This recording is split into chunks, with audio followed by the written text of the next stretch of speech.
Hey there film fans, today let's talk about Guardians of the Galaxy Volume 2. Volume 2 implies it's a bit like a mixtape or a comic book, which is very much I think what they want you to think of, because the first film was so kind of comic book geek friendly and retro music fan friendly. They want you to think that as soon as you see the poster. Let's assume if you're here you've probably seen the first Guardians of the Galaxy movie, which is excellent, I think you'll all agree. It's my favourite of the Marvel franchise. I really like most of the characters in it. I'm a little on the fence about Rocket, who can piss me off, but I kind of think he's meant to piss you off a little bit.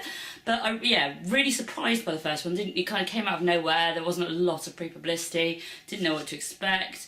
Blown away, I really enjoyed it. Love Chris Pratt based on that. Batista I've been a big fan of for years based on his WWE work. And I've got like magnets of him from back in the olden days. I love him, he's great. He shows off how funny he is, which is something he didn't really get to do on WWE. Great film.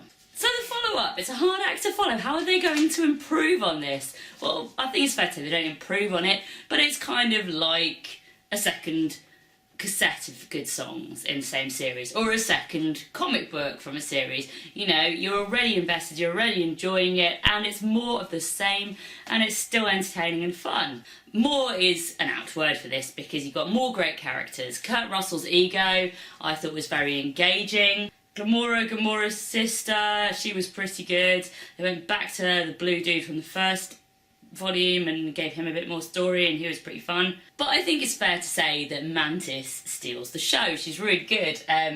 Her and Drax together are great characters, and despite what Drax says, she's totally gorgeous. I love her little antenna, she's brilliant. Chris Pratt, although he's the lead character, is still kind of like the glue to stick together all these crazy characters. He does prove what an excellent leading man he can be, something that he hasn't shown as much recently, I don't think. I didn't think he was as good in Jurassic World, but I think the part was a bit less full. Mini Groot, I'm quite keen on Mini Groot. I know that some comic book fans thought it was a bit of a sell-out move, because it's obviously designed to sell merch as opposed to, you know, stick true to the comics perhaps. I thought it was quite fun. Everyone seems to like it. Get over it, guys. Still found Rocket a little bit irritating, but I kind of think you meant to. Really liked all the graphics. I thought they were lots of fun. They're totally crazy, like a kind of candy sugar rush trip of just everything is so much. There's so much of everything. And I did actually watch it in 3D, and my head did hurt a little bit, but I think that was more from the 3D than the graphics. But I really enjoyed pretty much the whole film. Like, couldn't take my eyes off the screen. Needed to go to the loo, wouldn't go to the loo because I was like holding on to find out what would happen. The plot's a little bit all over the place, but it's still a really fun ride. They did get some more great songs, a little bit of Mr. Blue Sky, set to a big action sequence. There's an interesting moment towards the end, I'm not going to talk about too much because it's towards the end, where a character makes a bit of a turn,